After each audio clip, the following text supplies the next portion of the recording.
And it says we're live. So we hope that's true. And if we sound weird, please let us know, because I messed with the mic earlier. And I think I messed with it back. But so who knows? We could sound really weird. We could.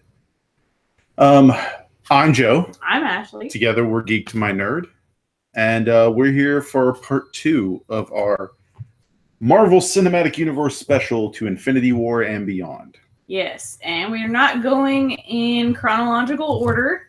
We're going by sets of movies, and so we did Iron Man Trilogy last week. A specially curated collection of sets of movies. we began with Iron Man because it was the beginning of the Marvel Cinematic Universe. Exactly. And this week we are going with the Captain America trilogy. Which, if you clicked on the video, you already knew, unless you can't read and somehow accidentally got here. Yeah, well, and if you can't read, that's cool. You can learn. Yeah, I mean, not making fun of people that can't read. No, it happens. So we're gonna check in with the chat real quick, and then we'll get started because this is a dense one, possibly a little denser than the Iron Man trilogy. Only because I got happy finding so many pictures. Oh, happy. Not a lot of happy. There's no happy in this trilogy. No, he's not here. Right now, my sister Leah, Kimber, and Cal are all in the chat. Awesome. Welcome, guys. Thank you for joining us. If you are new to the show or happen to stumble across this, please click like, subscribe, share with your friends. We're just two nerds / geeks / people that enjoy sharing our love of all things geeky. You can find our retrospective for the Star Wars movies, or all things Star Wars, not just the movies, as well as our live streams. We do Stardew Valley on Saturdays. I've been wanting to do Fallout on Fridays, but school has been kind of causing problems. You know, education's important. Very important, especially when you're paying for it. And your wife's a teacher. And then also coming up, we are going to be doing Secret of Mana together. Yes. As a live stream, because that's a game we both grew up with and loved it. And the re-release happening this week. It's a good time to stream. All right. Well, now that we got all those plugs out of the way, shall we start with the trilogy? We will. So, the Captain America trilogy, as it says also to Infinity War Beyond. We're going to start with, of course, the first Avenger. Yes, and I remember like when Captain America's movie was coming out, like the only thing I really knew about Captain America was that he was about America, and I always had this perception that Captain America was super lame. So, like, I was not excited about this movie. I'm like, Captain America, that's dumb. So we didn't even go see this in the theater. We did not. It was released on July 22nd, 2011, directed by Joe Johnston. This was the 5th movie in Phase 1. Of course, it opened at number 1 at the box office. That seems to be a trend in the ones that we've reviewed so far. Like a few of the Iron Mans, it also had a $140 million budget, but it didn't do as well as the Iron Mans at the box office. But still, worldwide, it did pretty decently with $370 million plus, all those other numbers. Yeah. Worldwide. So not bad, but not as great as Iron Man. Of course. It gave us our introduction to Chris Evans as the titular character, a role that almost was played by John Krasinski or whatever. The dude that played Jim from The Office. I know he tried out for that. That would have been so... weird.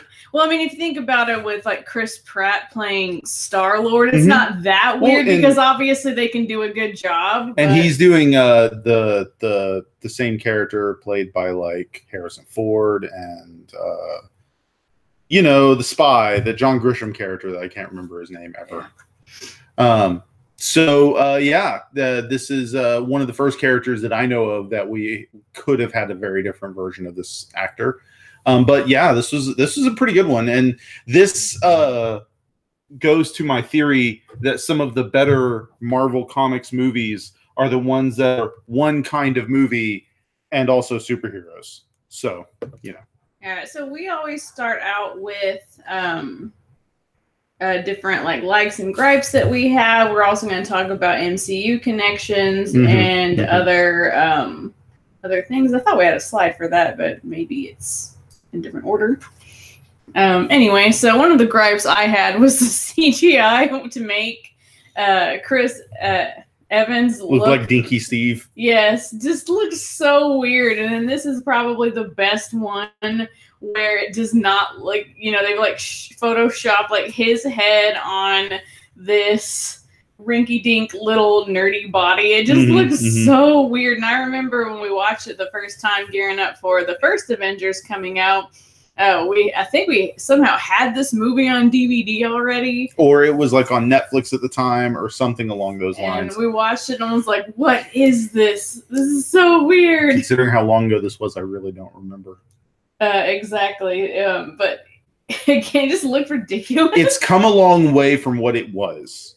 Like the kind of CGI that this is. Yeah, I mean, it's not like the worst, but it just uncanny valley. Like, it looks wrong. It's pretty jarring. It looked wrong. All right, let's see what another gripe we had was. Okay, so this is one of my gripes, and it's not that the Red Skull is a bad villain, but much like a similar gripe with my Mandarin issue, that I felt this was a waste of a good villain.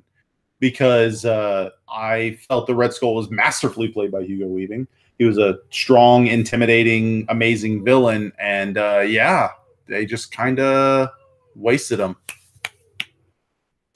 We have a cat making noise. Sorry. All right. Yeah, I like the Red Skull, but I wanted to see more of him in the universe. This is kind of like an after-the-fact gripe. Yeah. All right, so we really only had those two things, so we could check back in with the chat real quick before we go into all of our likes of this movie. Randall is joining us in the chat as well. Randall also agrees that it was a waste, and he hopes he comes back in Infinity War. Randall says, I did too, and Winter Soldier was given to us, and Winter Soldier was amazing. But we'll talk about Winter Soldier when we get to Winter Soldier in a little bit.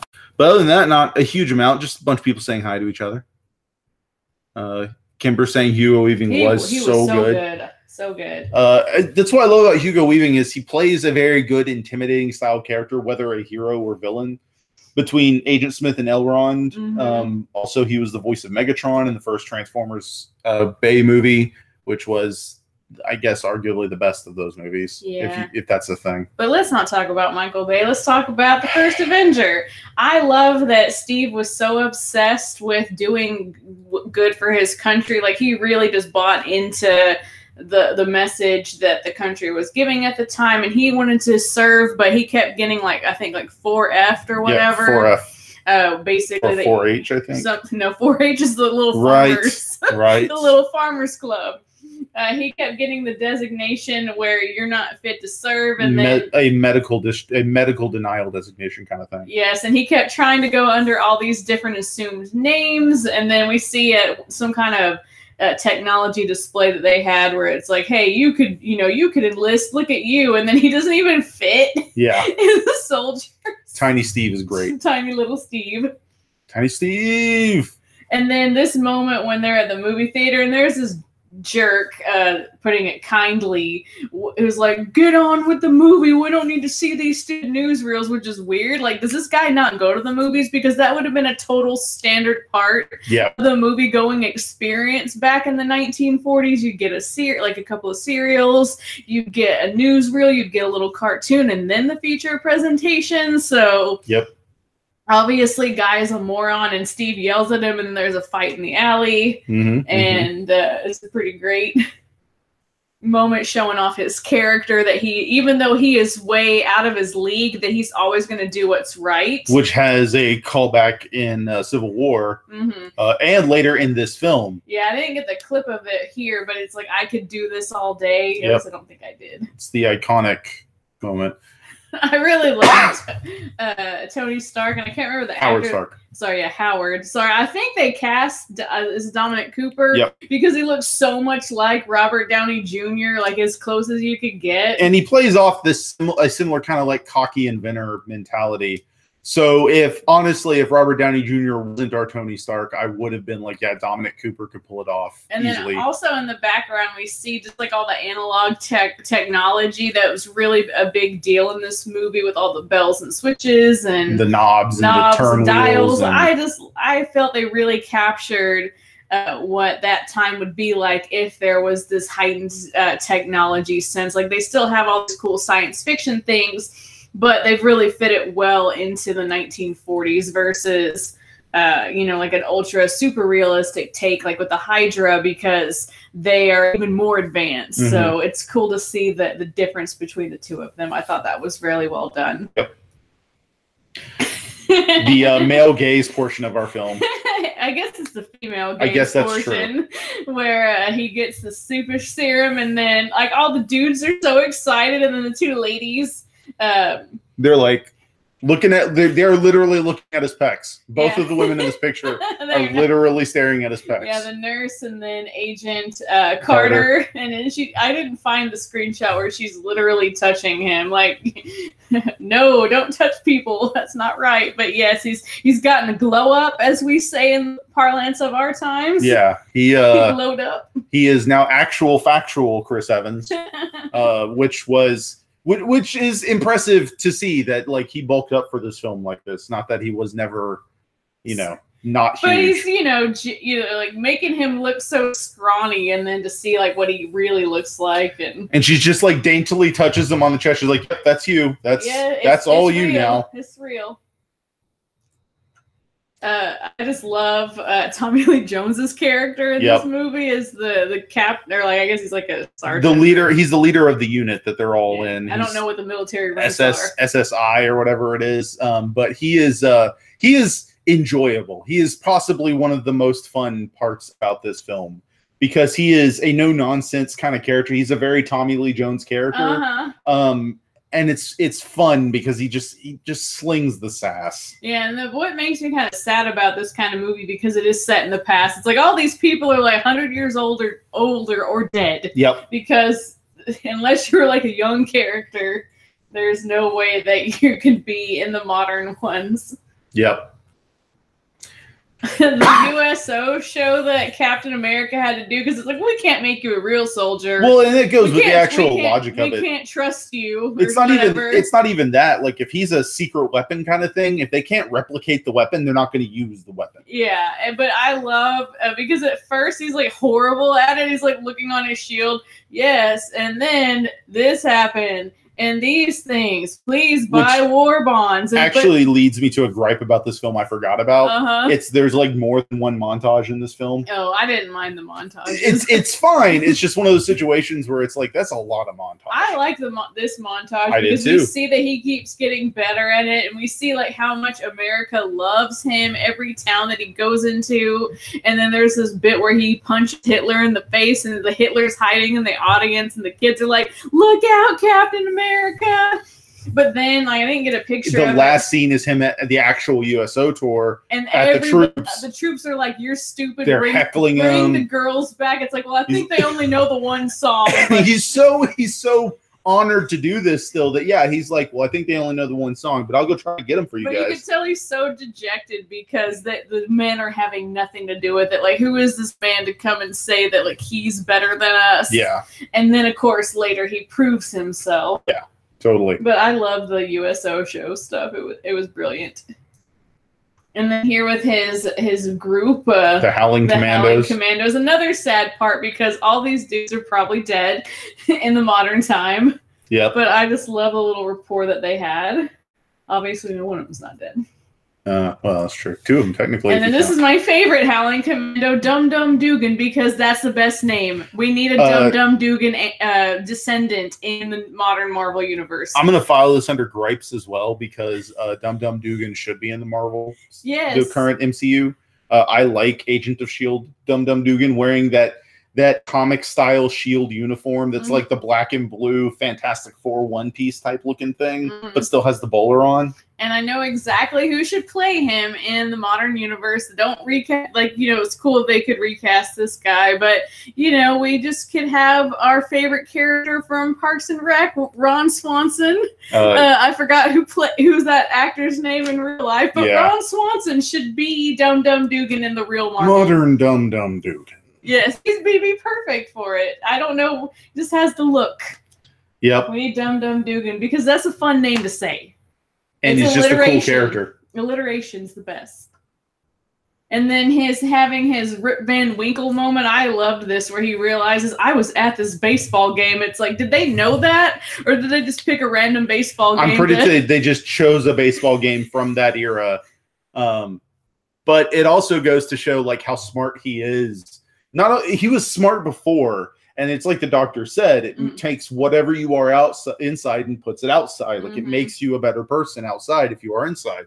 So he just, Nick, Kimber, remember. Thank you, Kimber. Totally. But yes, for him to be like this is just be able to catch on to that. He's like, I was at that baseball game. Yeah, like what is going on? What are you doing to me? And then just to wake up in the modern world, which has to kind of be a shell shock, but he takes it relatively well. The first thing he says after Nick Fury mentions the stuff is like, I missed a really important date. Yeah. With his best girl. His best girl. All right, and of course the connections to the MCU. This was still kind of setting up the future because it was in Phase 1. We see his vibranium shield with all of the vibranium in the known world at the time. Yep. And way better than the shield that he had to kind of use makeshift. Yep. So that's pretty cool. And there's some other cool Stark tech that we see in the movie as well. Outside of it just being Howard Stark. Yeah. Being another relation. I'm really glad they went with Dominic Cooper as opposed to trying to make John Slattery look much younger. Because I don't think they had cast him. Well, no. Because Iron Man 2 was out of this point, Iron Man 2 was before this. I'm trying to remember the sequence. Yeah, so, I guess it was definitely an intentional choice. Interesting. Yeah, and I think it's a good one. Because at first I thought it was like, they totally recast it, but no, that one came out before. But yeah, it's a link to Wakanda, whether intentional or unintentional, because again, I don't know how far they had planned by the time this came along. If they had intended to do a Black Panther movie by this point in things, it doesn't matter. It's awesome. Yeah. Who knows? Yep. And then the Tesseract, which that's not the real one he's holding. No, because I think Thor had already come out at this point, but Tesseract, it was a huge plot point in the Avengers movie, if I'm remembering correctly. Yep, it's the cube Loki needs. Yes. And then, of course, our Stan Lee cameo as just some army dude, World War II soldier who's also super old. Yep, some general or sergeant or commander or something. That was a pretty cool cameo. I always look forward to those. And then our post credits is unfortunately one of the most disappointing post credits to me. Yeah, it's because boxing, and then Nick Fury shows up. It's literally his intro scene from Avengers. That's all it is. And then it's like, here comes the Avengers. Yeah, it's just a bunch of it's like a commercial. Yeah, it's a commercial for look for the Avengers. This has to be the most disappointing of all of the post credit scenes in all of the Marvel movies. All right, let's check in with the chat before we move on to the second movie. Billy's joined us, so is TJ Dex. Welcome, guys. Watching not another team movie before Evans was Cap. Yep, that's where I remember him from too. Yes. Dominic Cooper is also better Howard Stark, and the Tesseract is MacGuffin. I mean, it's kind of MacGuffin. It actually does something. It's not just like a symbolic thing that everybody's just kind of after. And it continues to kind of be a thing. I don't know. It's definitely something like that. It's weird. Yeah, but overall, I really enjoyed this one. I got super excited for Captain America. Everything after I saw this, where before I was like, Captain America is lame. Who cares about Captain America? So dumb. But I was like, oh my gosh, they made Captain America the most awesome superhero ever. So I was totally down with all things Cap after this. Cal brings this up. I didn't notice this, and this would have been nice for a future one, but it's good to bring it up now. Apparently, the principal in Spider-Man Homecoming is a descendant of one of the Howling Commandos. Oh, I think I remember that. Oh, yeah, because he's got a picture in his office because he's related to him, and that's awesome. Sorry that we didn't pull that. I remember that now that Cal brought it up. Bring it up then. And yes, Chris Evans' pecs are definitely a highlight. Chris Evans' pecs are the MacGuffin. I don't know if you saw the picture, but it's like all the guys are like smiling and high-fiving each other like bros. Yeah, we made and you a cool have dude. And Peggy and the nurse. They're both just like eyes transfixed on his chest. There's a point in the movie where Natalie Dormer's in it as one of the agents or something, and she's totally flirting with he's him. fully clothed at that point. She's just like very seductive, and Peggy gets mad because, you know, she thought that was... Cap is like, nice. What's he going to do? Shove her away and go like, no? Anywho, not Cap the point. is like so nice. Like, I don't think he's ever had a girlfriend. There is, well, no, he's looking for the right dance partner. I know, and I wondered if that was kind of like double entendre code for something. Probably. There is a video essayist or a film individual on Twitter and YouTube that we both really respect, Lindsay Ellis. Yes. Who refers to this Captain America, because if you have not seen her, I think it's called Loose Cannon. Her Loose Cannon stuff. She has one about Captain America. And Perfect Human Being Steve Rogers is the MCU Cap. Is Perfect Human Being Steve Rogers, because he is. Even when he makes mistakes, it's because he's trying to be a better person. Yeah, and he doesn't hold all the negative attitudes that somebody from this era would hold, probably. And you notice that he still has some in First Avenger. He has some of the terminology and things like that. But in Avengers and such, which we'll point out when we get to that eventually. Yeah. But he tries, and he realizes sometimes when he says something, he's like, that probably was not the right thing to say. I mean this. I apologize. Yes. And it's interesting because I know Key of Awesome also did one where he's like, still has that 1940s mentality. Yeah, they have something called super therapy, and they've done a lot of the different Marvel and DC superheroes getting therapy, and Cap has like the worst like attitude from that era. Hey there, dang. Yeah, and like all these horrible kind of misogynistic things that, you know, obviously was more accepted back then. But anyway, we are getting way off topic. We are. We're still talking about Cap, but not what we should be talking about. Not what we should be talking about. But any final thoughts on First Avenger before we move on? Again, it really blew me away. I'm wondering if people had a similar attitude that I had, because it didn't do as well compared to Iron Man. Obviously, it did well at the box office, but not Iron Man well. Yep. So I'm wondering if people are like, Captain America. Well, I think part of it too is good listening, by the way. I think part of it too is it was kind of out of the blue. People didn't know what to expect, because Iron Man is almost by the books like a superhero film. Like it's a dude in the modern era fighting another guy. It's an origin story, et cetera, et cetera. But Cap's origin story is also a war movie. So people didn't know what to expect. And we already had Thor, which people didn't know what to expect. And this was not the first Captain America film we've ever had. No, there have been two other really bad ones that I don't think got released. I think they're like, one never got released. The other one was on home video. Yeah, that 1990 Captain America. Billy said he saw the first Cap with his grandparents and they thought it was fine. He still thinks it's fine. Yeah. It's a really good film. It's a solid film. Yeah, my attitude was definitely my bias, like, oh, Captain America, like lame from cartoons and video games I had played back in the day, like Marvel vs. Capcom. I was like, man, Captain America, I could beat him. Personality-wise, and I'm not trying to make any grand comparison, but personality-wise, Captain America is Marvel's Superman.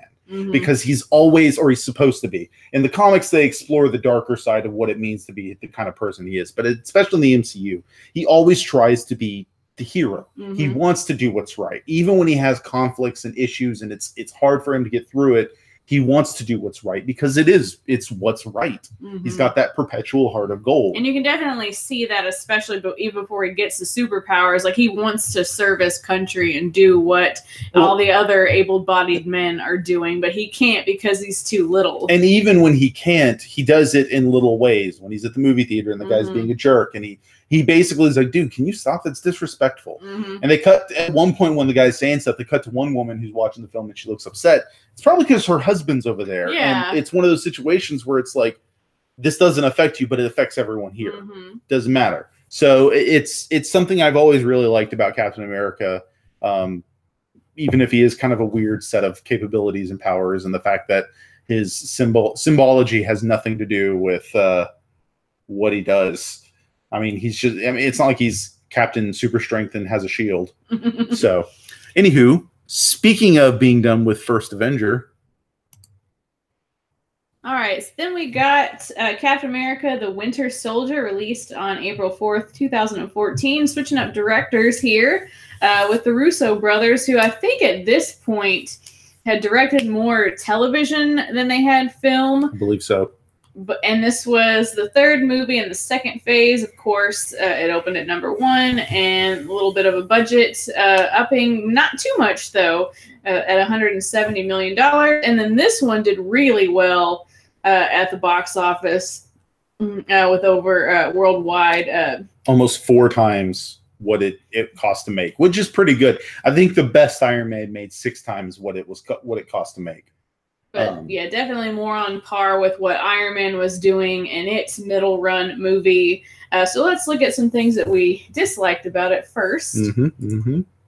I really just don't like Robert Redford as this character. I don't know what it is.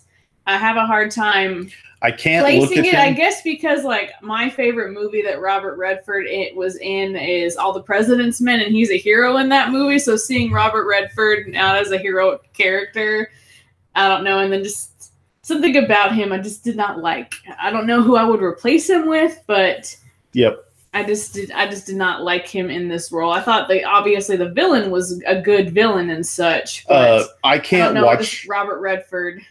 I can't It watch. hurt me to see him be an evil person that sold out the government because he was in the movie where Woodward and Bernstein, like ruined the Nixon administration. So because they were doing bad things, not because they were innocent.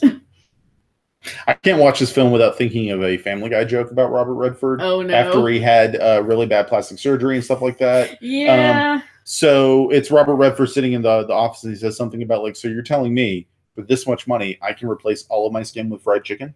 Yeah, it does look a little weird. I will not lie. And that might be something to do with it too, but that's kind of silly. And he is a fantastic actor, and he does a good job in this part. Yeah, he does a good job. It would be like, I can't even think of another example, but it's just like Ron Howard being a villain in a movie. It's just wrong. A serious villain, Yeah. Not like some sort of like Sinestro, or not Sinestro, whatever the villain from Incredibles.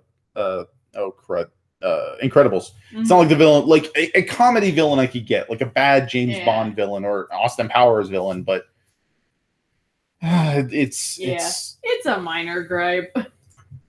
This part, which I think they talked about on Honest Trailers, where it's like, did nobody need gum that day? Or whatever. Yeah, they put a lot of faith. Now nobody wants some bubble yum. It's that perfect, or whatever that's called. It's that perfect storm of it makes enough sense that it would work, but it's also too chancy that it might not work. Yeah. Like, also, how the heck did they get it in there? Well, there was somebody reloading it, so they took the opportunity to like sneak it in there. They don't show you what happens, but then you see the after effect that it's in the vending machine. Yep. And then hopefully the vending machine doesn't mess up and then it's stuck in there. Right. Because we have one of these vending machines in our office at work, and it always gets stuck. Yeah, or like falls wrong. And then you have to put something else to try to bring it down, and then you just don't have your stuff, and it's not cool. But yeah, it's one of those perfect storms. It probably would work, but at the very same time, it's one of those things where it's too many things can go wrong. Yeah. And then you were talking about this being a situation where, like, where are the other Avengers? I get that not all of them would be there. Like, yeah. Hawkeye, like, okay. There are 2 that bother me that they didn't show up, and it's Hawkeye and Iron Man. Mm-hmm. There is no reason, and I know people will say, well, Cap wouldn't trust these people. He wouldn't trust everyone else to call them, but he trusts Fury and he trusts Widow and he trusts Sam. Yeah. And I get that. He trusts those people, but how could he not trust Clint if Natasha trusts Clint and trusting Stark? Like, I don't see why he wouldn't trust. Like, I don't see why Stark wouldn't show up. It's not like New York is super far from DC. Yeah. And we've seen before, if it's a distance thing, like if he's in California, it would take too long. It's not going to take that long. It didn't take him super long for him to show up in Germany to help Cap out at the last minute in the Avengers movie, which you've seen he's done at this point. Yeah. So it bothered me because this is a big deal. It's not like it's one little thing, like one villain facing down Cap. This is S.H.I.E.L.D. being shown to have been infiltrated by Hydra. This is a huge deal. So where was Stark and where was Barton and all sorts of other stuff? Because it's not like Clint who retired by the time some of them show up later. It frustrates me. It's just so frustrating.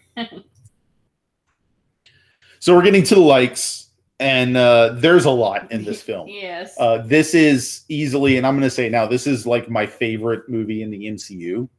Easily. It is tight. It's clean. It's got a lot of characters I love, and it does itself. It's a solid film.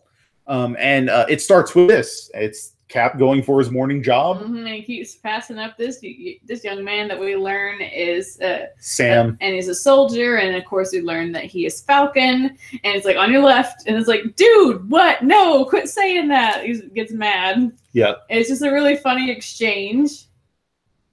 And then it leads to, we learn about this little list that Cap has of the moments that he's missed. Yep. And it's really interesting. I looked online and I couldn't find a good enough picture of it. But depending on what country you lived in, you had different stuff on Cap's list. Nice. So this is our list for the United States. So like I Love Lucy is a television show that he missed. The Moon Landing, the Berlin Wall, Up and Down. Steve Jobs, Apple, Disco, Thai food, Star Wars, and Trek. But it looks like Star Wars is crossed out. Maybe he's already seen it. But on the other ones, the UK and like the other international lists, that's not crossed out.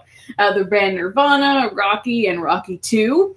And then the one that Sam suggested, The Trouble Man. I'm trying to remember exactly what was on the UK one. I think there was a couple of important, like a soccer game in different markets that were important. I think in like the UK one, the Berlin Wall wasn't on there, but it had some different ones. But if you look it up online, you can see what was in the different markets. Yep. But a lot of it was the same. I don't think Steve Jobs is on the other market ones. But I feel like that's what Tony suggested. I know when we saw this in the theater, my mind started racing. Like, who suggested what to him? I know, it's. Because I'm sure some of the people from the Avengers suggested stuff. Like, I'm surprised AC/DC's not on here. Yeah, that would definitely be a Tony suggestion because it is his favorite band. But I thought it was really cool that, Cap was trying to catch up. And it kind of makes you think of that moment in Austin Powers when he's catching up on all the things he missed since the 1960s. As a side note, Billy in the chat has said he crossed out Star Wars because he knows Mace Windu. Nice. Nice. And of course, Sam as Falcon is great. They have like instant rapport, and it's really nice. And I know that can be considered like a negative, lazy writing thing that the characters are just instantly best friends.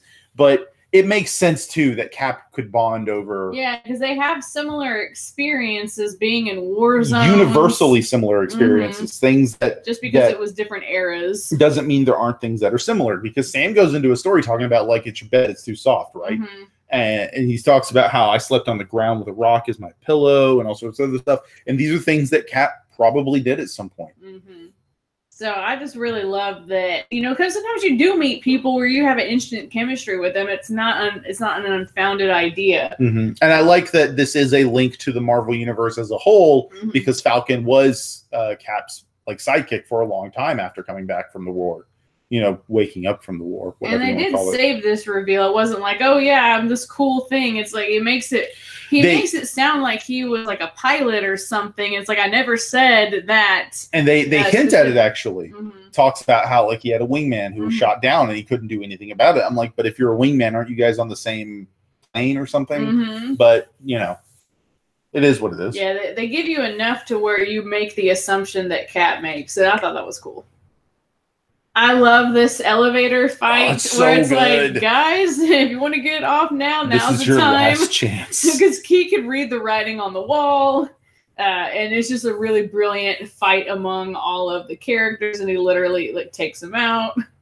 So it's just, there's a lot of awesome things in this movie, obviously. Yep. And then this moment with the Hail Hydra, which, oh gosh, I hate both of these characters so much, and not just because they're bad guys, but because they look like they have a bad smell, and that's always something that bothers me.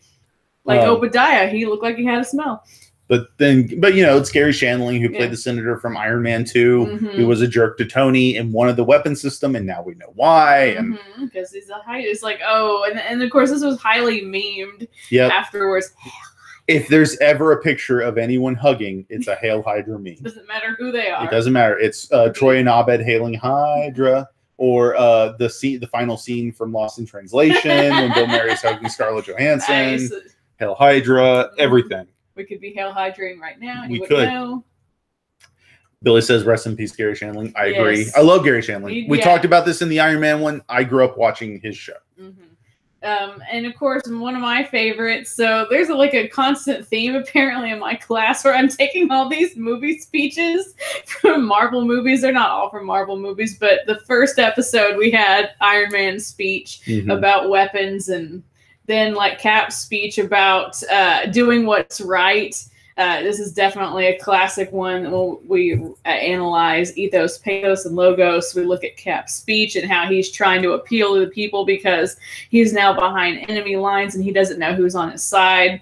And so just the nature of him, I am Captain America, it has that embedded ethos. And then how he's appealing to everybody using the other rhetorical strategies as well is really awesome. Yep. And it's a really great speech, and I just love the aftermath where you see everybody that's like a Hydra agent versus all the people that haven't been turned. That aren't actually Hydra agents that still think it's Shield, not Hydra Shield. Cal brings up a point. Did Cap really see action? Because he was in 2 battles that we saw. He also had a montage of scenes where him and the Highland Commandos took down all those other Hydra bases. And plus he's fought with the Avengers at this point too. So I think he has enough action to relate on that level.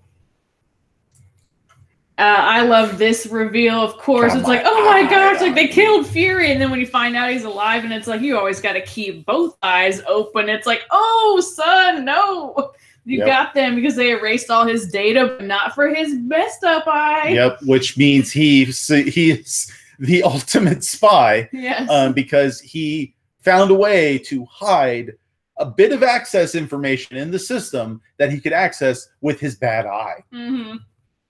You gotta keep both eyes open. Yep. So yeah, that was an awesome moment. I forgot about that. It's oh, so good. And of course, the other MCU connections. I forgot to put Crossbones in this, but Armin Zola, who was the other mad scientist from the very first Avengers, who was played by Toby Jones. Which was he was the other science character the one who created the super soldier serum was played by Stanley Tucci in the first Avenger. But yeah, Armin Zola was the Hydra scientist that defected to S.H.I.E.L.D. in the end of the first Avenger, or not S.H.I.E.L.D., but defected in the end of the very first Captain America movie. And now we find out why and how Hydra was infiltrated in S.H.I.E.L.D., because that's what he did. Yep. And then Loki's staff. Yes, which comes up to play later. Yep. Multiple times, actually. And then Tony's parents being murdered. We see a newspaper. December 17th, 1991. Talks about that. And of course, that's published the day after because it's December 16th. Yep. And then poor Stanley is a security guard, and he's oh no, because Cap stole his own uniform from the museum thing. It's really cool. Sorry, my cat has decided to visit us during the stream. It happens. And then this is the first time, at least in the trilogy we've been watching, where we get a mid-credits and a post-credits. I don't know which movie started it all because we're watching them out of order. But at least for this trilogy, we get this moment where we see Scarlet Witch and her brother, Quicksilver, and they couldn't use the word mutants, so it's the Age of Miracles. Yep. Because mutants is copyrighted by, or they own Fox owns the digital rights to the mutants. So they had to say something else, enhanced beings, and all of that. So we get to see them. And of course, when I first saw this, I'm who are these people? I had no clue because I don't know all the characters. And then we see Bucky learning about himself in the post credits, and it's oh, so they're obviously setting up for something else. And of course, we like Bucky. I just didn't pull any pictures of him. Yeah, I do love Bucky. Sebastian Stan plays him fairly well, even though at this point it's not like we've gotten a lot out of him other than him sassing Cap a lot. But I really enjoy him. He's the kind of actor that kind of just carries a part fairly efficiently, even if he's not doing a whole bunch. I also really like the meme that floated around for a little bit after Force Awakens came out, that it was Bucky, or if you take Sebastian Stan and put like the Luke Skywalker wig from the original trilogy on him, he looks like a young Mark Hamill, which is hilarious. But all in all, Winter Soldier is like my favorite. I think it's definitely this trilogy, the strongest one as well. It's a really solid movie.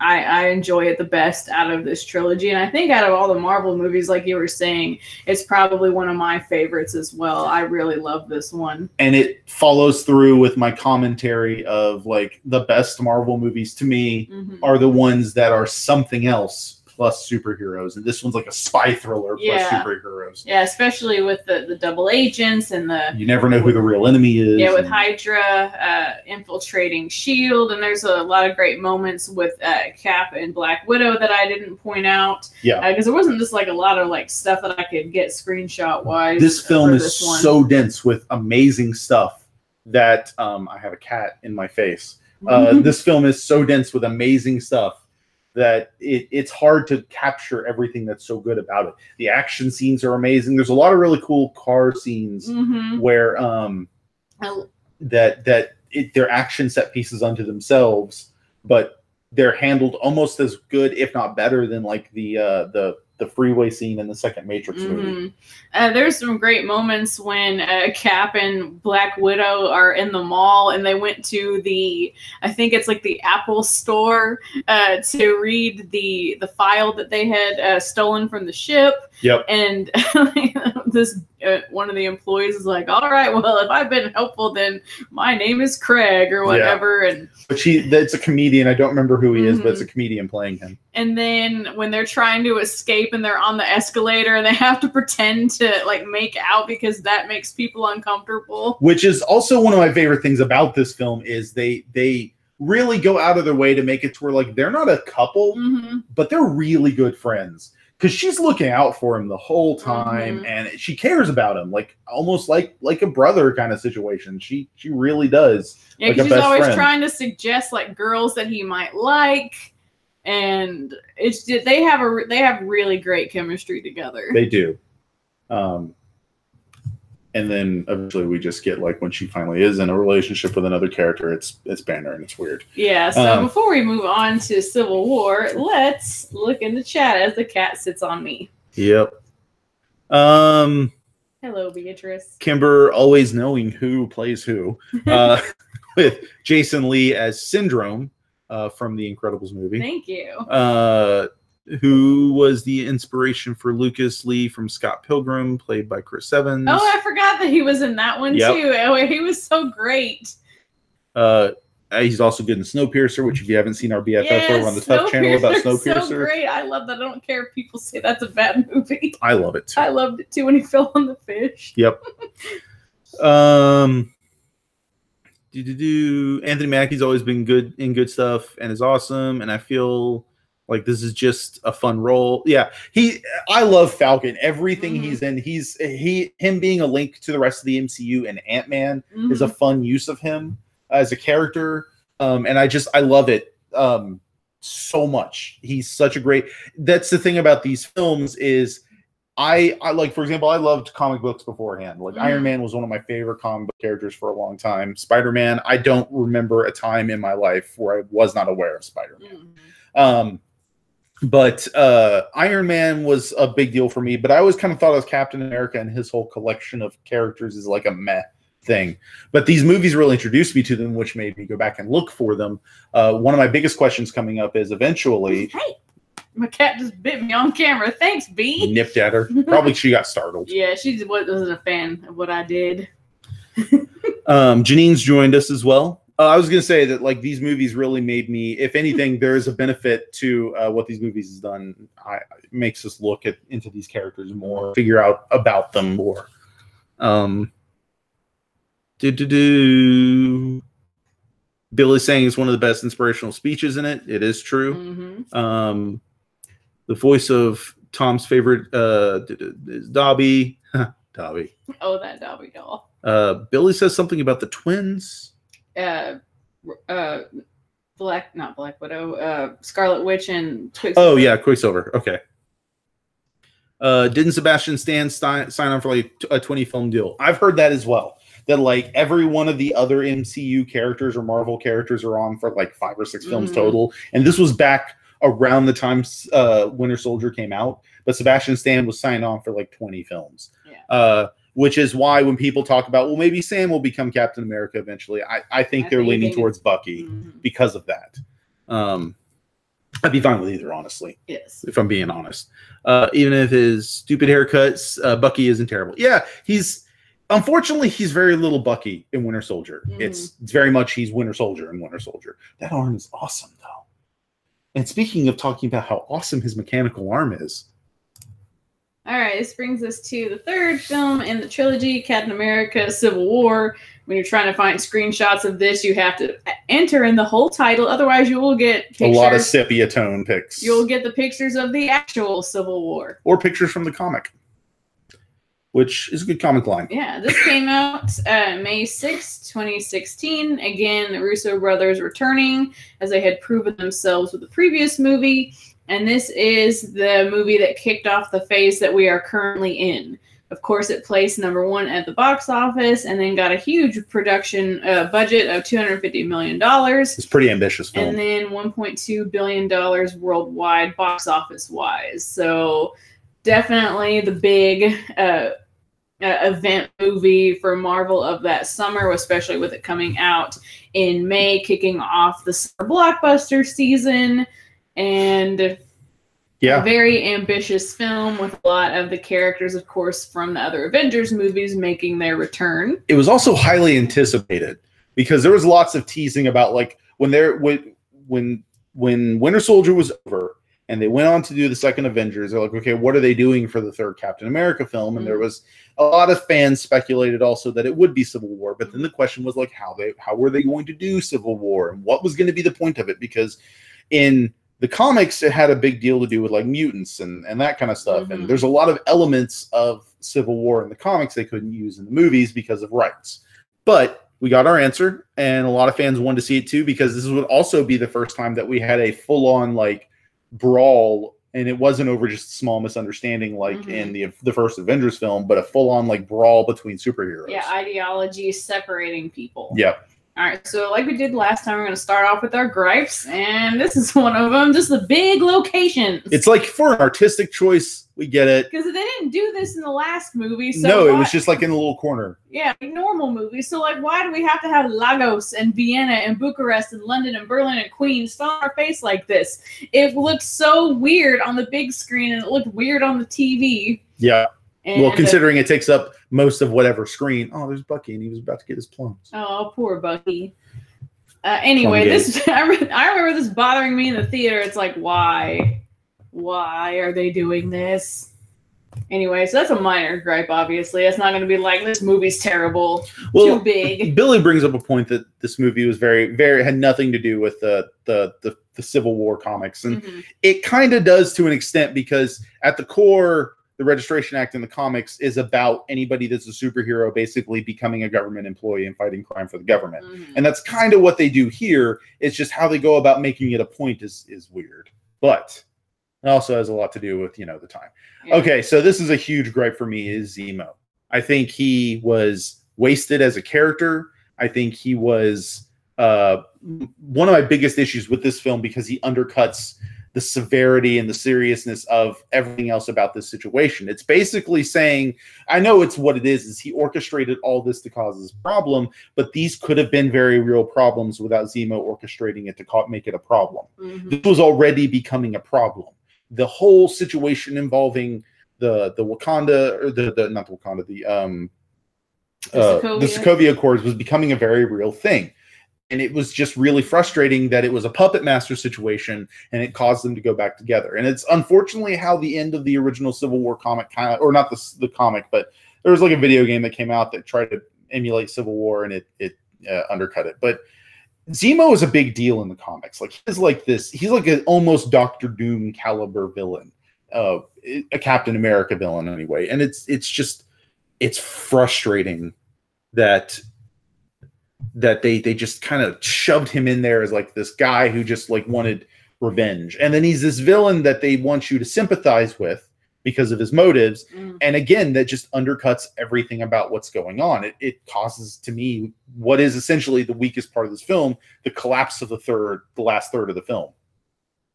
Sorry, that's my rant. That's okay. I didn't have as much problems with him, but I don't have the total background because I haven't read a lot of the Marvel comics. I've been trying to catch up on my comic reading. And yeah, TJ knows what I'm talking about with Ultimate Alliance too.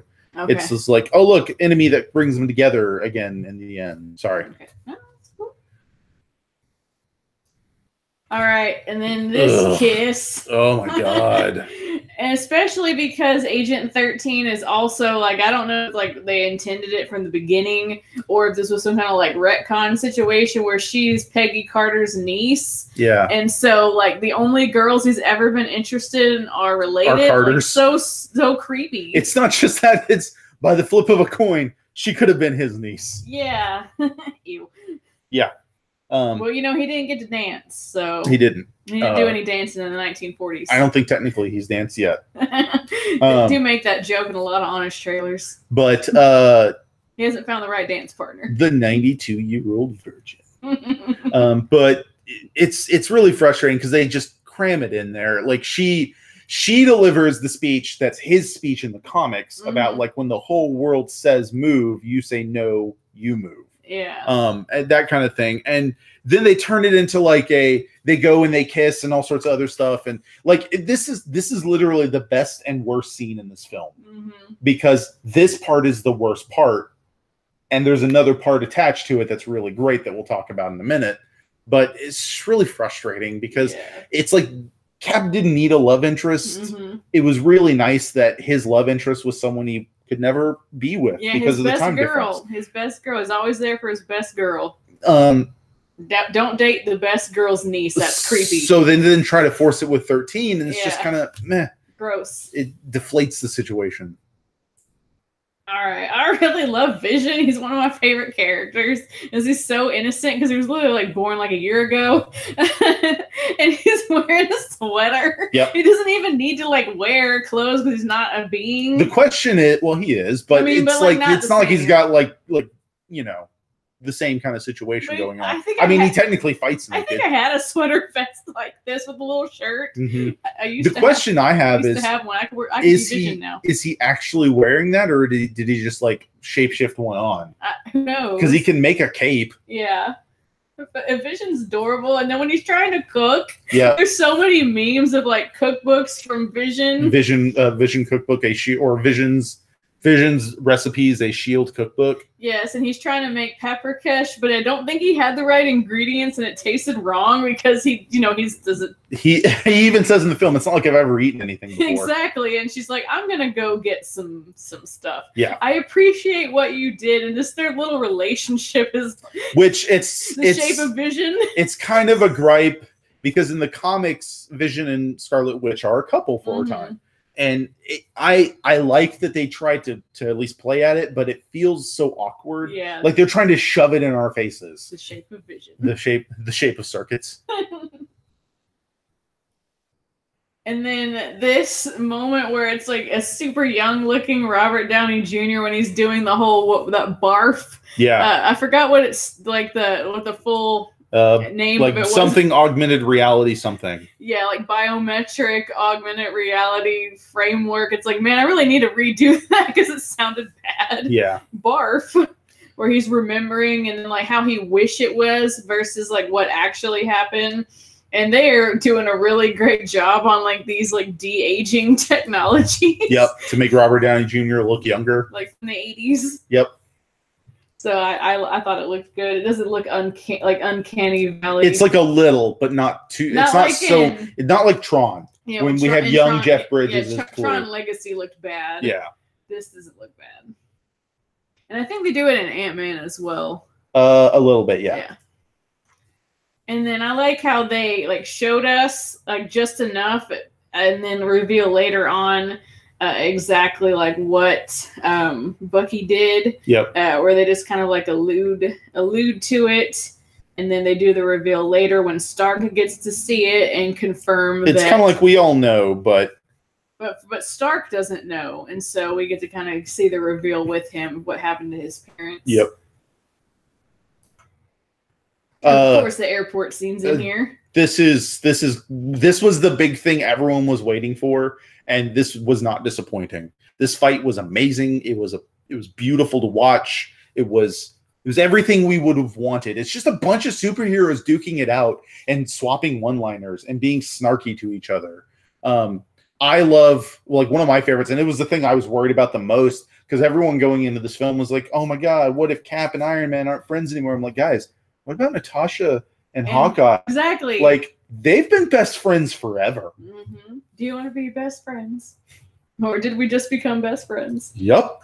This moment where Rhodey gets accidentally shot down there aiming for Falcon, and then Vision hits Rhodey instead, and it felt like there was real stakes. Yeah. At this moment, of course, he ends up being okay, but not 100% okay because he lost his ability to walk, and so Tony has to give him like cybernetic legs, basically. But like you had like a feeling that like, oh my gosh, like people. What if he doesn't recover? People are vulnerable.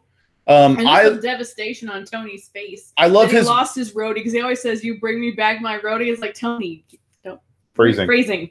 I really enjoyed his response because Sam didn't want Rhodes to get hurt, especially not like that. Like, because right as soon as Sam dodges out of the way and the beam hits Rhodey and Rhodey starts falling, not only does Tony peel off to go after him, Sam drops to try and save Rhodes.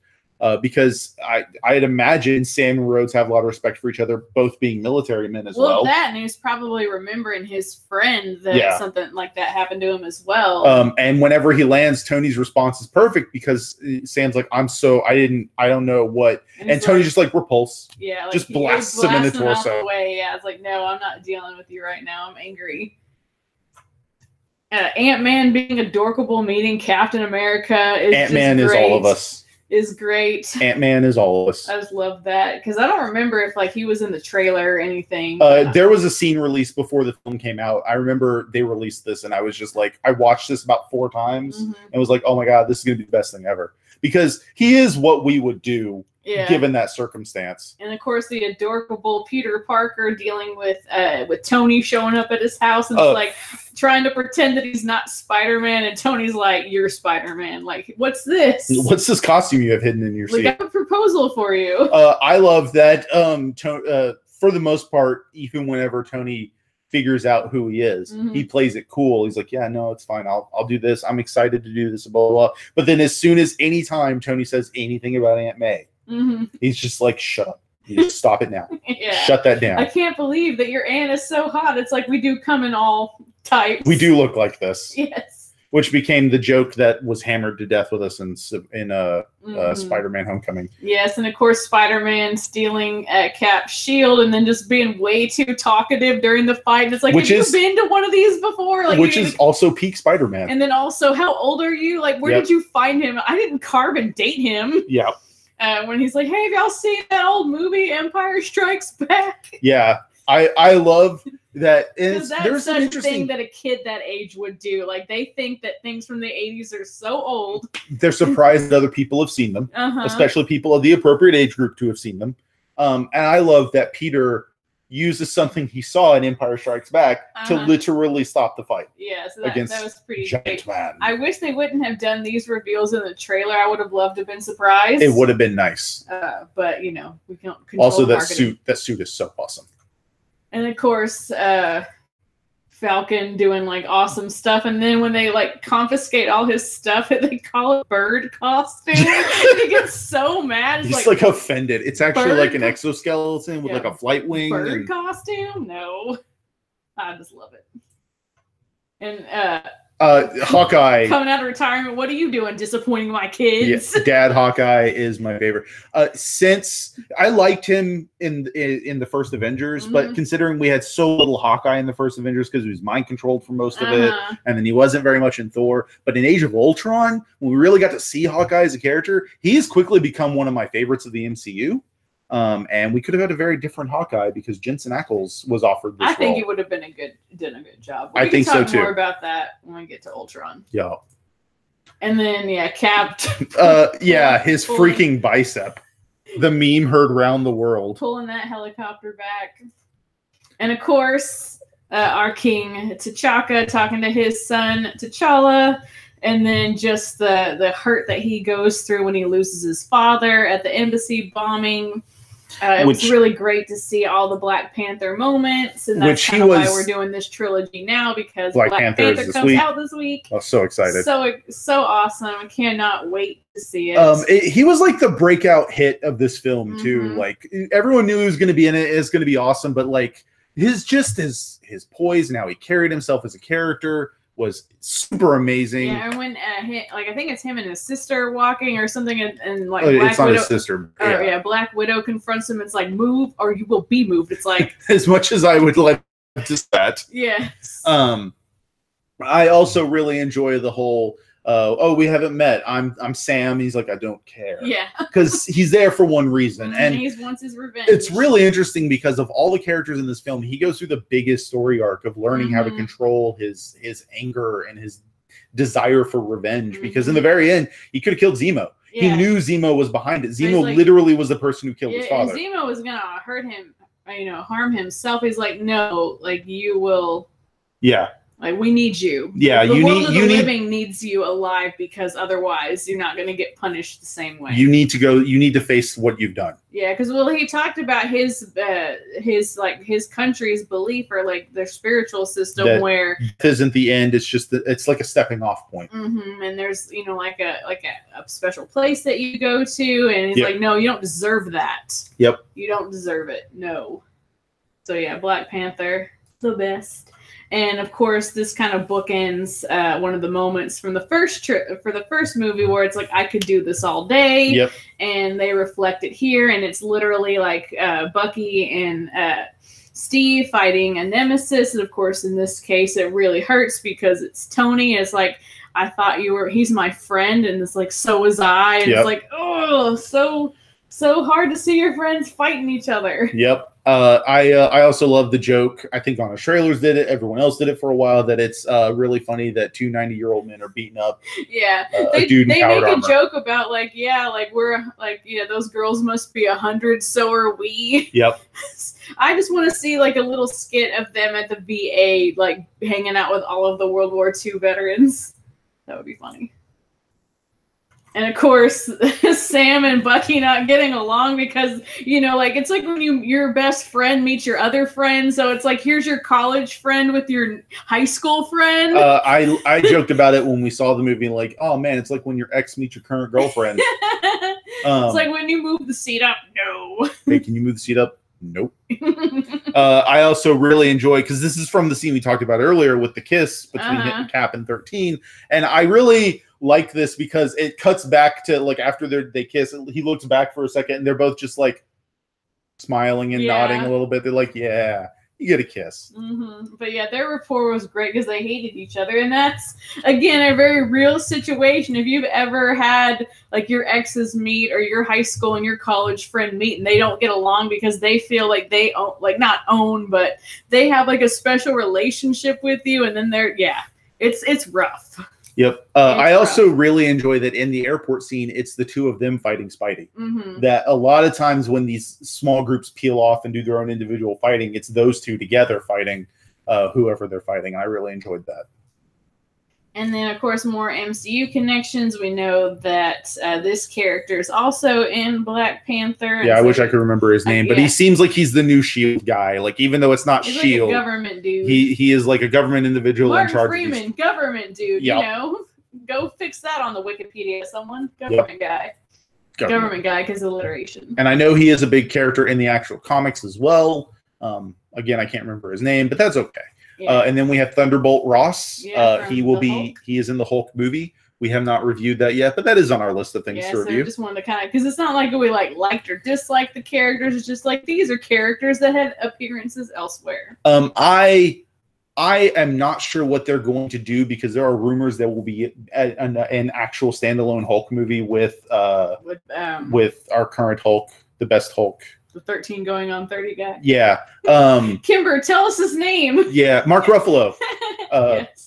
IRL perfect human being, Mark Ruffalo. Yes.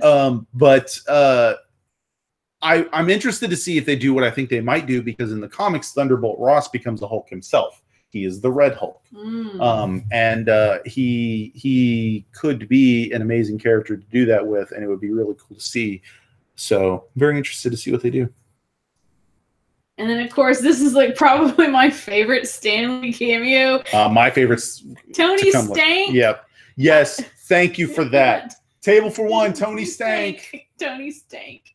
That's our cat's name now. I really hope that the next, like in Infinity War, if Rhodes is in it as well, he refers to him as Stank. Yes. Stank. And of course, mid credits where we see Bucky getting frozen. Yeah, Cap. Cap warning T'Challa that, like, hey, if they find out Bucky's here, they're going to come for him. And they're like, nobody's going to find this place. And even then, T'Challa's just like, I don't care. His level of unconcerned is off the charts. Go T'Challa. We're talking about a nation that could be a major military power that doesn't use guns. That is intimidating and scary. And then our post credits is with little Spider-Man. Like, who beat you up? What happened? Don't worry. He's being as honest as he can be. Yeah, but hiding the truth. Just some guy from Brooklyn. Yeah. This big guy named Steve. Yeah. Steve and Tony. Yep. They were there. So yeah. That was a cute little scene. It's like Spider-Man will return. Yep. All right. So just kind of comparing our two trilogies so far. We have how much money they've each made, and we can kind of see that each trilogy did trend upward. Captain America had the biggest leap from first to second film, whereas Iron Man didn't have quite as big of a leap. And then looking at tomato meter scores, which, it's one tool to average. Yeah, we see that, Iron Man started off really strong, and then both with audience and critics dipped a little, and then gained some back in the third one, which I'm kind of like, I'm not really siding with those scores on that one. I personally like Iron Man 2 better than Iron Man 3, but that's me. They're both about even for me. And then we see that Captain America First Avenger didn't start off as strong, but then we see that it really gained a lot of ground in the second one, which had a higher audience score. And then again, these scores could have changed from the time you're watching this, but when we were building yesterday, these were what the scores were. The critics' scores probably are not going to change, but the audience score could, because you can review a movie at any time. And then we see that they're, pretty solid for the third one, which, again, I personally feel that the second movie in the trilogy is the strongest one. Winter Soldier is definitely the strongest for me as well. Not that I didn't love all three of the movies. As of right now, I would say that the Captain America trilogy is the strongest trilogy in the MCU. I would say definitely. It has whereas Iron Man definitely has a lot of lows, and Thor definitely has some lows as well. This one was probably the most consistently strong from movie to movie, where I think it had a very strong beginning, and then it really escalated up with the second one. And I think Civil War holds its own. It's definitely not as good as Winter Soldier, but it's still a fantastic film. And I know a lot of people, and I've had this too, where it's like, well, is it really like Cap's movie? Because there are so many Avengers characters in it, there's a lot of jokes about how it's Avengers 2.5, and I think there's enough in it to be Cap's own story. It still centers around things involving him, especially all the stuff with the fallout over Bucky. Yeah. And we have one more slide, I think. Yeah, and so then I'm just we're filling in our little phase cards. This is a new thing that we built so that we can kind of see like what we have left to review. So we've reviewed a movie in every phase. and we reviewed a movie in the first slot of each phase and then 2 of the third slot. So yeah, we'll be adding in Black Panther next Sunday. Yep. Before we wrap things up, let's check in with the chat. Lots of talk about Black Panther with the excitement and stuff like that, as whether that's a good or bad thing. I get that mentality as well. There was some bringing up of Vision's sweater and how the actress that played 13 got a better role in Luke Cage. I actually don't remember who she was in Luke Cage. I'll have to go back and rewatch it. But I always want a good excuse to go back and watch Luke Cage. Is pretty good. It's probably my favorite of the Netflix series. I like Jessica Jones the best. Jessica's my second. Yeah. Luke Cage for me started really strong, and then it kind of like got weaker. It should have had a reversal of villains. Yeah. I think. Yeah, they should have started with Diamondback. The actor who played Diamondback was not as strong of an actor as Mahershala. Mm-hmm. I didn't care as much. Definitely. Let's see. The fight scene made Billy look at airports differently. I get that. Funko Pops spoiled the Giant Man reveal. Yeah, I remember that. I think though it's one of those situations like when Winter Soldier was announced. If you know about comics, you know what this is. Mm-hmm. Like, you know Bucky is the Winter Soldier. I think it's not a surprise. That, like, oh, he's going to come back as the Winter Soldier. I'm yeah, like, what's a Winter Soldier? We were watching the first one. I'm like, oh, that's where Bucky falls, so he can come back as the Winter Soldier. I'm like, who? Yeah, exactly. I think it's a similar thing. If you know about comic characters and their stuff, you know Giant Man is in Ant-Man's repertoire of skills. Or when they had the Ultron trailer, like, you know, like that Iron Man armor is the Hulkbuster armor. Yeah, you know what that is. You know what that's designed for. We talked about that at school, and someone's like, spoilers. I'm like, not if you know comics. Yeah, it's one of those situations where this has been around for a while. Yeah. If you watched Iron Man 3, you know Tony likes to make suits of armor. Mm-hmm. He loves contingency plans. Yeah. And I think that kid was even like, what about a stealth mode? He's like, oh, that's a good idea. Mm-hmm. So yes, he would make I think he's got a Thor Buster armor in the comics too, which is made from like Asgardian metals. For when somebody gets out of control. It's one of those situations where like these things raise questions, but we kind of figure it out. Like when they said Civil War was going to be the third one, we're like, cool. How are they going to do this? Because they can't do what they did originally. Mm-hmm. The Fantastic Four are a big deal in the Civil War comics. Spider-Man is a big deal. Yeah. And at the time they were announcing it, we didn't think Spider-Man could be part of this. Let's see.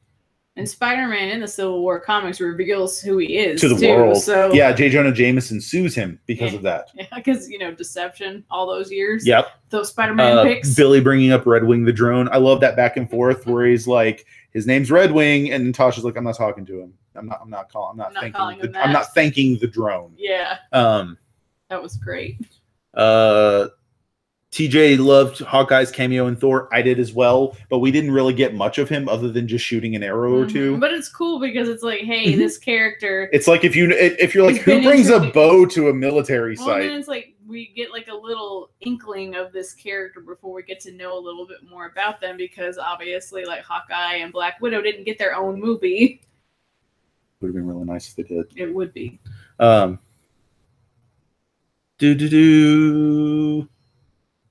Billy hates to compare T'Chaka's death to Mufasa, but has bonding moment with a son. Son yells, no son cries on the body of his father. Yeah, but that's I think that can happen at any point. If there wasn't for the fact that there's a lot of cat motif in this situation, it may not be quite as noticeable. But yes, I get what you're saying. It's very true where it's that moment. Cal's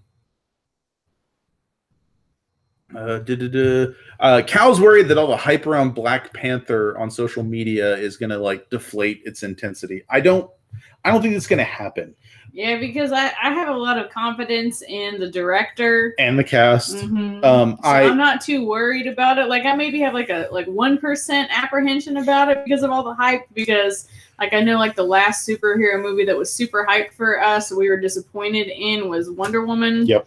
And because people are like, oh my God, it's so great. And we didn't have like the same opinion as a lot of people. We came out of the theater very underwhelmed. Yeah. It wasn't until after we even did a review about it that we found out that there were other people that felt the same way. That But they're at like, the it's time, fine. we felt very alone with Tom and Kimber because they saw the movie with us. And it's not that we hate the film. No, we don't. It's just really good. It's just it just was not what we wanted. It's not what we wanted. Yeah. Cal complimenting your graphic for the phase chart. Randall saying Wakanda forever. Yes, Wakanda forever. I'm so excited.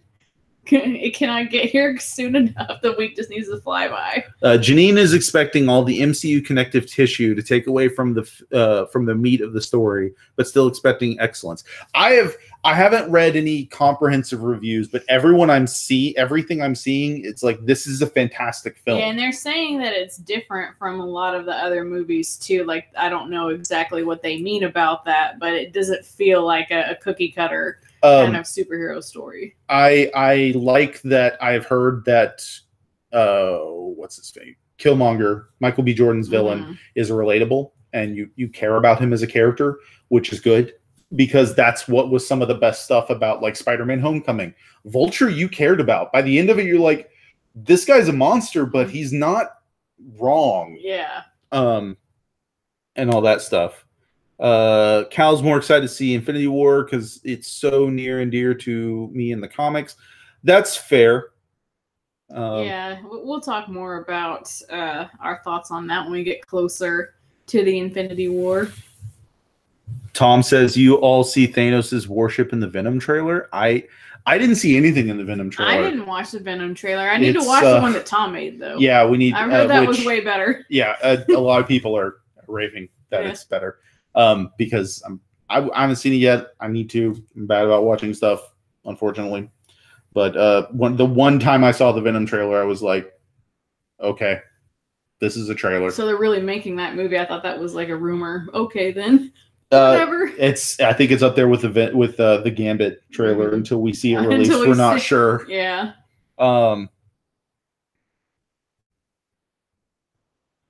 Kimber saying, of course, we had to go see the disappointing movie together. LOL. Yeah. Yeah, I remember we just kept looking at each other in the movie, like, what is going on? But regardless, so far, Captain America films, best trilogy. Yeah, pretty solid. Of the two trilogies we've seen so far for our review. Yeah. We have seen all these films before. Yes, of course. I actually want to say the only film in the MCU I haven't seen in any sort of like strong actually paid attention to was Hulk. I've seen bits and pieces of it. We watched it. Well, I know we watched it. Yeah. But I don't remember it. Yeah. I remember Hulk Muay Thai kicking some dude in the chest. I think it was on Netflix or something. Sure. Just don't remember. We watched them all before Avengers. I remember. Ashley remembers. I think I've seen the first Thor more than I've seen the first Hulk. We had to rent that one from Redbox. We did. Tom's been here since we talked about Dobby, apparently. It summoned him.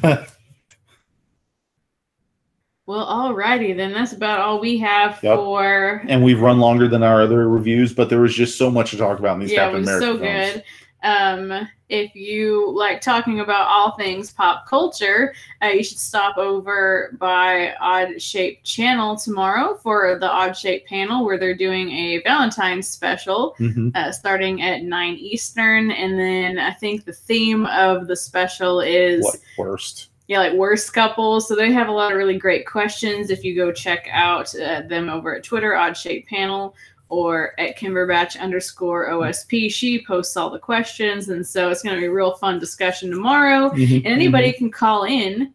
So that's super fun. So I'm looking forward to that tomorrow evening. We'll be there at some point towards the beginning. Because we might jump the line because we are patrons. If you get on their Patreon, they have all sorts of cool stuff like mailing out like birthday cards and all sorts of other just cool stuff. They're great people. Tom and Kimber are fantastic. Yes.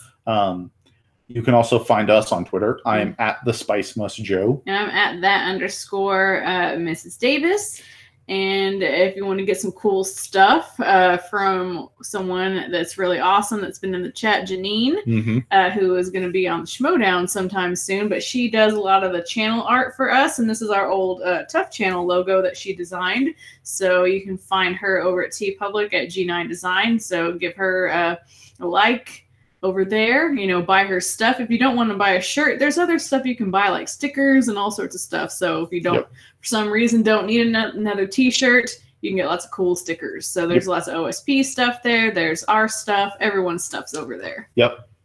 Also, Cal, who's in the chat, he does a lot of live streaming daily, practically. You can follow him. Like, if you're in the chat live watching this right now, you can click on any of these people's names and go to their channels, practically. It's fantastic stuff.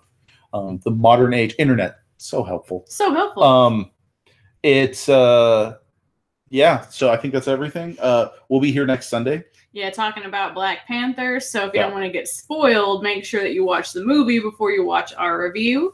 Because it will not be spoiler free. We'll probably try to keep it spoiler free at the beginning, but then we'll do like a woo spoilers from here on out. And then, you know, shoot away.